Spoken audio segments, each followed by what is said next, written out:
નમસ્કાર, હું છું વિક્રમ વકીલ અને તમે જોઈ રહ્યા છો હોટલાઇન ન્યૂઝ.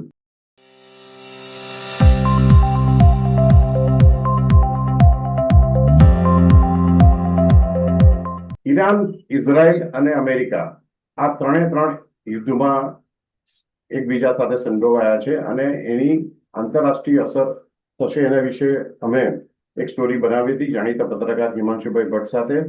હવે આજે હિમાંશુભાઈ ભટ્ટ ફરીથી આપણી સાથે જોડાયા છે અને આની અસર ભારત પર શું થશે, ભારતનું ઇન્વોલ્વમેન્ટ નથી ભારતીયો દેખાઈ રહ્યું છે અંદરખાને શું છે, અને ભારતના ખાસ કરીને ભારતમાં જે શિયા મુસ્લિમો છે એ રસ્તા પર ઉતરી આવીને કાશ્મીરમાંથી માંડીને લખનઉ અને દેશના વિવિધ ભાગોમાં દેખાવો કરી રહ્યા છે. સ્ત્રીઓ વિધવા વિલાપ કરી રહી છે, બધા છાતીઓ ફૂટી રહી છે અને જાણે કે એમના જ કોઈ નજીકની વ્યક્તિનું અવસાન થયું હોય એ રીતે આખું થઈ રહ્યું છે. આજ જયારે પહેલગામમાં જયારે નિર્દોષ હિન્દુઓને મારી નાખવામાં આવ્યા હતા ત્યારે આમાંથી એક પણ વ્યક્તિને દુઃખ નથી થયું કે રસ્તા પર નહોતા ઉતર્યા. આ બધી બાબતોની ખૂબ ટીકા પણ ભારતમાં થઈ રહી છે અને બહુ જ જો આપણે સૂક્ષ્મ રીતે જોઈએ તો આનો ફાયદો ભાજપને પોલિટિકલી મોટે ભાગે થશે એટલા માટે કે ભારતમાં જે આખું રિએક્શન આવ્યા છે એ જોયા પછી જે બેલેન્સ ફેન્સ પર બેઠેલી વ્યક્તિઓ પણ એવું માને છે કે આ તો કોંગ્રેસના જે નિવેદન છે, પ્રિયંકા ગાંધીનું જે એક્સ પર એને લખ્યું છે એ જોઈને લાગે છે કે આટલા બધા હદે આ કટ્ટરવાદને પ્રોત્સાહન આપે છે આ લોકો, કોંગ્રેસ અને આમ આદમી પાર્ટીને બધા. એટલે આનો અડકતરો ફાયદો પોલરાઇઝેશનમાં ભાજપને થશે.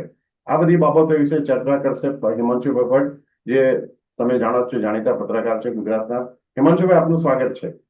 નમસ્કાર વિક્રમભાઈ, દર્શકોને ખૂબ ખૂબ પ્રણામ. હિમાંશુભાઈ, જે ઈરાનમાં જે સફાયો થયો ખોમાઈનો અને બીજા 7-8 ત્યાંના ટોચના નેતાઓ અને લશ્કરના અધિકારીઓનો, ત્યાર પછી ભારતમાં શિયાઓએ અને કેટલાક વિરોધ પક્ષોએ એકાએક ખૂબ માતમના માહોલ બનાવી રહ્યા છે અને બહુ દુઃખી થઈ ગયા છે. તો તમે આને કઈ રીતે રીડ કરો છો? જ્યાં સુધી દેખાવો કરે ત્યાં સુધી વાંધો નથી, તેમનું દુઃખ પ્રદર્શિત કરે ફાઇન, પણ કરાચીમાં જે રીતે અમેરિકન કાઉન્સિલેટને સળગાવવા ગયા શિયાઓ અને 45ને મારી નાખ્યા, 45 શિયાઓને પાકિસ્તાની શિયાઓને મારી નાખ્યા. એટલે એવું કઈ એટલે પણ એ બજાર મારે જાણવું પણ છે કે અમેરિકન મરીનના સોલ્જરો મારી નાખે કે પાકિસ્તાનના ડિફેન્સ સુરક્ષા કર્મીઓ સાથે અમેરિકન કાઉન્સિલેટ પર હુમલો કરવા ગયા હતા ત્યારે અમેરિકન કાઉન્સિલેટનો પોતાનો સ્ટાફ હોય, સુરક્ષા સ્ટાફ હોય, અને પાકિસ્તાની આર્મી, એ બે મળીને 40 થી 45 લોકોને મારી નાખ્યા. એવું કઈ જ્યાં સુધી ના થાય ત્યાં સુધી વાંધો નથી. તમે દેખાવ કરો, તમે તમારો માતમ પ્રદર્શિત કરો, એની સામે કોઈ વાંધો નહીં હોઈ શકે. ભારતીય લોકશાહીમાં તમને તમારો અવાજ ઉઠાવવાની છૂટ છે, પણ એ અવાજ જ ઉઠાવવાની છૂટ છે. તમે કાયદાને તમારા હાથમાં લેશો તો ભારતના સુરક્ષા દળો એને સખત હાથે ડામી દેશે. એ વાત સમજવી પડશે તમારે. કેમ કે ભારતનો જ્યાં સુધી સવાલ છે ત્યાં સુધી ઇઝરાયલ ભારતનું બહુ જ પ્રગાઢ મિત્ર છે. હું પ્રગાઢ શબ્દ વાપરું છું ગુજરાતીમાં, બેસ્ટ ઓફ ધ ફ્રેન્ડ્સ. અને જ્યાં સુધી ઈરાનનો સવાલ છે ત્યાં સુધી ઈરાનની મુલ્લા રેજીમ સાથે પણ ભારતના સંબંધો ખરાબ નથી. અને એટલે જ જ્યારે નરેન્દ્રભાઈ મોદીની 2 દિવસની ઇઝરાયલ યાત્રા હતી તો એ યાત્રા પતી ગયાના 24 કલાક સુધી પ્રિએમ્પ્ટિવ સ્ટ્રાઇક કરવાની રાહ જોવામાં આવી. જ્યારે નરેન્દ્રભાઈ મોદી ભારતમાં હેમખેમ ઉતરી ગયા પછી એ સ્ટ્રાઇક થયા. એટલે હું મારી પાસે એ બાબતની માહિતી, જે પણ માહિતી છે તેના ઉપરથી હું એટલું કહી શકું તેમ છું કે સ્વાભાવિક છે કે ભારતીય ટોચની નેતાગીરીને ઘણી બધી બાબતોની ખબર નથી. કેમ કે જ્યાં સુધી આ રીતે. હિમાંશુભાઈ, સોરી, એક તમને સવાલ પૂછેલો વાત નીકળી છે એટલે કે નરેન્દ્ર મોદીની ટીકા વિરોધ પક્ષો એટલા માટે કરી રહ્યા છે કે કેટલાક ઇસ્લામિક નેતાઓ પણ કે એમણે દુઃખ પ્રદર્શિત નથી કર્યું ખોમેનીના મોત પ્રત્યે. તો તમને શું લાગે છે નરેન્દ્ર મોદી ચૂપ રહીને કોઈક સ્ટ્રેટેજિકલી કોઈ નિવેદન નથી આપ્યું કે બીજું કોઈ કારણ છે? જુઓ, તમને કહું કે નરેન્દ્રભાઈ મોદીએ જ્યારે ઇઝરાયલી સંસદને સંબોધી અને પછી જ્યારે જોઈન્ટ ડિક્લેરેશન ભારત અને ઇઝરાયલ વચ્ચે અપાયું ત્યારે બહુ સ્પષ્ટ શબ્દોમાં પહેલી વાર હમાસનું નામ લેવાયું છે. હમાસ એ કોણ છે? તો કે ઇઝરાયલનું પંખ. પીઠું. હમાસ જેવા ત્રાસવાદી સંગઠનો, અને જે ત્રાસવાદી સંગઠનોને સહાય આપતું હોય, એને ઉભા કરતું હોય, એને બીજા દેશોમાં કતલેઆમ કરવા મોકલતું હોય, તેની સાથે ભારત નથી. બહુ સ્પષ્ટપણે દેખાય છે. એટલે એ ઓફિશિયલ નિવેદન આવી ગયું હશે ભારત સરકારનું. એને એના મોત માટે ખેદ વ્યક્ત કરતું અને પ્રદર્શિત કરતું નિવેદન આવી ગયું હશે. દરેક બાબતમાં નરેન્દ્રભાઈ મોદીએ બોલવાની જરૂર નથી. નહીં, પણ આમાં એક વાત એવી પણ છે કે ખમૈની છે એ ત્યાંના સુપ્રીમ લીડર હતા. ઓફિશિયલી એમનું ડેઝિગ્નેશન રાષ્ટ્રપતિ એ ધાર્મિક નેતા તરીકે હતું એમનું સુપ્રીમો. એટલે કોઈ પણ દેશના જરૂરત જ નથી. એક્ઝેક્ટલી, એટલે એક દલીલ એ પણ છે. એના માટે બોલવાની કોઈ જરૂરત જ નથી. હા, પઝેશિયાન જો મરી જાય તો as a president of Iran who is an officially appointed, તો નરેન્દ્રભાઈ મોદીનો સંદેશ તાત્કાલિક આવે. પણ આના માટે ખમેનાઈ માટે નરેન્દ્ર મોદીએ સંદેશ આપવાની જરૂર નથી. બીજું, જ્યાં સુધી ભારતનો સવાલ છે ને, ત્યાં સુધી ભારતને, ભાજપને નહીં, ભારતને બહુ જ મોટો ફાયદો છે આમાં. બહુ મોટા ફાયદા છે જે હું તમને સમજાવું છું. આજે દર્શકોને બરાબર સમજવાની જરૂર છે. જુઓ, $60 બેરલ, $60 બેરલ આપણે વેસ્ટ એશિયાના દેશોમાંથી, એટલે સાઉદી અરેબિયા, બહરેન, ઓમાનમાંથી તેલ લેતા હતા. સાંભળજો, આજે એ ભાવ વધીને 82 થઈ ગયો છે. એટલે ભારતે હવે તેલ લેવું હોય તો $82 પર બેરલ લેવું પડે. એની સામે આપણે આપણી જરૂરિયાતનું 40-42% તેલ રશિયા પાસેથી લેતા હતા. આપણને $43 ડિસ્કાઉન્ટેડ ભાવે મળતું હતું. અમેરિકાના કહેવા ઉપર, અમેરિકાની કહીએ તો, માનીએ તો, આંકડા જોઈએ તો ખબર પડે છે ખાલી જાન્યુઆરીમાં થોડુંક ઓછું થયું છે, ફેબ્રુઆરીમાં પાછું 21% વધ્યું છે. હવે એનાથી વધશે. આ સ્ટ્રેટ ઓફ હોર્મુઝની બંધ થઈ ગયું કે જ્યાંથી વિશ્વભરનું તેલ આવે છે. ભારતનું તો 45% તેલ ત્યાંથી આવતું હતું. તે બંધ થઈ ગયું આ યુદ્ધને કારણે. એટલે ભારતે તો પોતાના તેલની જરૂરિયાતને પૂરી કરવી પડશે. તો એ તેલ હવે રશિયાથી ચેન્નાઈ, વ્લાડિવોસ્ટોક રૂટ પર આવશે. અને એ તેલ આપણને રશિયા ડિસ્કાઉન્ટેડ રેટમાં આપે છે, $43-47 ભાવમાં. ક્યાં $43-47 અને ક્યાં $82? આ બહુ મોટો ફાયદો છે આર્થિક. નંબર 1. નંબર 2, વિશ્વની 15 થી 20 છેલ્લા 2 વર્ષની અંદર આ યુએસમાં ટ્રમ્પની નીતિઓને કારણે અને યુરોપમાં થઈ રહેલા ઇસ્લામીકરણને કારણે વિશ્વની 15 થી 20 બહુ મોટી મલ્ટીનેશનલ કંપનીઓએ યુએઈમાં આવીને પોતાનું ઘર બનાવવા માંડ્યું છે. યુએઈ મતલબ દુબઈ અને અબુધાબી. હવે ઈરાને યુએઈના દુબઈ અને અબુધાબી પર મિસાઇલ માર્યા, એમ કહીને કે અહીંયા અમેરિકન બેસીસ હતા. દુબઈની પામ જુબેરા હોટલની ઉપર મિસાઇલ માર્યું. કેમ? તો કે ત્યાં આગળ અમેરિકન સૈનિકો રહેતા હતા.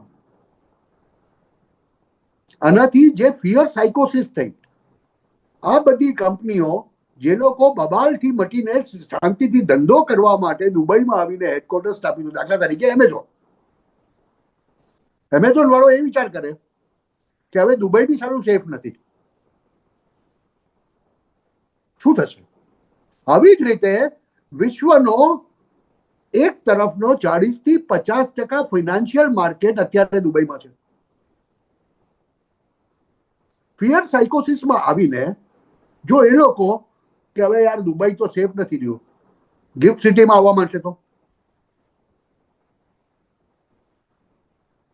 કેટલો મોટો ફાયદો ભારતને થશે. સીધો નહીં, આડકતરો ફાયદો. પણ આ બહુ વાસ્તવિકતા વાળી વાત કરી રહ્યો છું. જે થઈ રહ્યું છે વેસ્ટ એશિયામાં, કેમ કે વેસ્ટ એશિયામાં આ બધી મારામારી છે. શેની છે? સુપ્રીમસીની મારામારી છે. યુએસએ એવું ઈચ્છે છે કે ઈરાન ચાઇનાને તેલ તો વેચે, પણ તે ડોલરમાં વેચે, યુઆનમાં નહીં.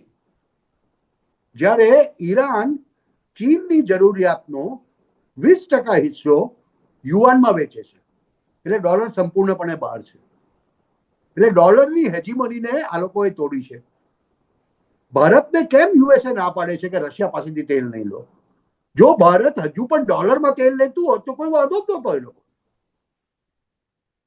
પણ ભારતે તો પોતાની સિસ્ટમ બનાવી અને રૂપલમાં ધંધો કર્યો, એટલે આ લોકોને તકલીફ છે.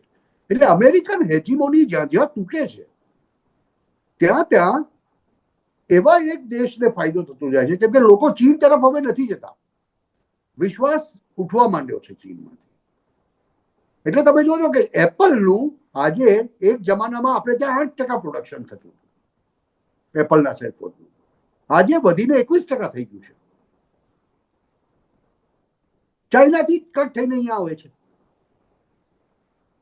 તો આ ભારતનો જે ફાયદો છે ને, તે આડકતરો બહુ જ મોટો ફાયદો છે. એક તરફ તમને જે ભાવે ક્રૂડ તમે છેલ્લા 2022 થી લો છો તે ભાવે તમારી જરૂરિયાતનું તેલ મળ્યા કરશે, કેમ કે તમે રશિયા પાસેથી લેશો. સ્ટ્રેટ ઓફ હોર્મુઝનો આપણને બહુ તકલીફ નહીં થાય. તકલીફ પડશે, આપણો બહુ મોટો ડાયસ્પોરા વેસ્ટ એશિયામાં છે, એ લોકોને તકલીફ પડશે. એટલે જે એ તકલીફ એક વર્ષ પછી હિમાંશુભાઈ જે ટેમ્પરરી ગયા છે, ફસાઈ ગયા છે, આ વાત તો અલગ છે કે પ્રવાસે ગયા છે, કોઈ મક્કા હજ પડવા ગયા છે, પરંતુ જે ત્યાં સેટલ છે આપણા, તમે જે કહ્યું કે આપણા જે ભારતીયો જે ત્યાં સેટલ છે, ટ્રેન રિવર્સ થશે. જ્યાં ફિયર સાયકોસિસ આવી, માની લો કે આપણા 2-4 ગુજરાતી હીરાના વેપારીઓ ત્યાં જઈને બેઠા છે અને 7 દિવસ સતત મિસાઇલ દુબઈ પર પડી. એ શું કરશે? ચાલ ભાઈ હું તો ઘરે જાઉં, સિમ્પલ. એ પછી વિચાર કરશે કે ક્યાં તો પછી હું બેંકોકમાં જઈને બેસું, ક્યાં ઘરે જાઉં. પછી એને ખબર પડે કે ભાઈ અહીંયા આપણે ગિફ્ટ સિટીમાં કે અહીંયા ડાયમંડ બુર્સમાં આવીને બેઠા, તો અહીંયાથી હું એન્ટવર્પ ધંધો કરીશ અને એન્ટવર્પથી યુએસએ જશે. એટલે એનો તો દુબઈ યુએસએ વાળું વાર્તા થઈ ગઈ પાછી. એ રીતે જોઈએ તો ભારતને બહુ મોટા ફાયદા થવાના છે લાંબા ગાળે. શોર્ટ ટર્મ તમને દેખાશે કે ઇકોનોમિક હાડબારી આપે છે. ઘણા લોકો કહે છે કે તેલના ભાવ એકદમ વધી જશે, પણ નહીં વધે. ભારત સરકાર એનું બફર રાખીને ચાલે છે. અત્યારે આપણી સ્થિતિ એવી છે કે આપણી પાસે 79 દિવસ ચાલે એટલો જથ્થો છે અને આપણી જરૂરિયાતના જે 8% કે 10% સાઉદી અરેબિયાથી આવે છે, ઓમાનથી આવે છે કે બહારીનથી આવે છે, હવે એ તેલ આવવાનું બંધ થઈ જાય સ્ટેટ ઓફ હોર્મુઝ બંધ થવાને કારણે, અને ભારતના રશિયન ઓર્ડર્સ વધી જાય અને ત્યાંથી આવે, તો આપણને તો કોઈ એક્સ્ટ્રા ભાવ પડવાનો નથી. એટલે ટૂંકમાં આપણે જોઈએ હિમાંશુભાઈ, ભારત પર આ જે વાતાવરણ જે હમણાં જે કઈ છે યુદ્ધને કારણે થયું છે, અને તો ભારત પર અસર આની બીજા દેશો કરતા મને લાગે પશ્ચિમ એશિયાના બીજા દેશો કરતા ઓછી થશે. અને તમે કહો છો એમ કદાચ બ્લેસિંગ ઇન ડિસગાઇઝ પણ હોય જ્યાં ઈરાન સાથેનું થયું. થેન્ક યુ વેરી મચ હિમાંશુભાઈ, તમે અમારી સાથે જોડાયા અને તમે બહુ સરસ માહિતી અમારા દર્શકોને આપી. આવા પ્રકારના વિડીયો તમને જોવા ગમતા હોય તો હોટલાઇન ન્યૂઝ ચેનલને લાઇક, શેર અને સબસ્ક્રાઇબ કરો.